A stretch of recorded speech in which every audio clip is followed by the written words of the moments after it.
Vaqif bəy, təcrübəsiz gənclər üçün CV strategiyaları haqqında nə danışa bilərsiniz?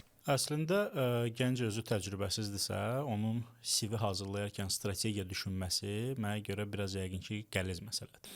Çünki strategiya dedikdə bu planlı bir əməyin nəticəsi olacaq. Söhbət ondan gedir ki, əgər gəncin CV-sində oranı dolduracaq qədər məlumat, oranı dolduracaq qədər material yoxdursa, o zaman burada hər hansısa bir mənə gəlir ki, strategiya da artıq ona yardımçı olmayacaq. Onun sadəcə olaraq əsas diqqət yetirməli olduğu məqamlar var. Bu məqamlar hansı məqamlardır?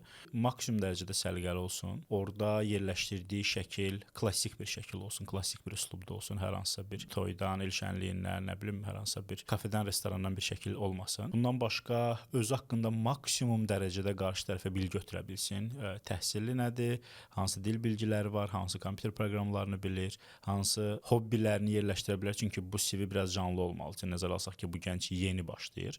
Onun CV-si nə qədər balaca olacaqsa, bu onun əleyhinə işləyə bilər. Çünki qısa CV adətən insanın peşəkar olmadığından xəbər verir və HR-lar dərhal fərqində olurlar ki, bu adam yenidir və bir çox hallarda onun artıq digər namizədlərlə rəqabətində onu geri sala bilər. Amma digər tərəfdən CV-si əgər qısadırsa, o mütləq şəkildə özünə uyğun vakansiyalara e-mail göndərməlidir. E-mail göndərərkən hansı vakansiya üzrə CV göndərirsə, bunu mütləq başlıqda qeyd etməlidir. Daha yaxşı olar ki, heç olmasa e-mailin içərisində tərkibində müəyyən qədər məlumatlar versin. Sadəcə boş götürdüm, göndərdim. Bu uğursuz olacaq.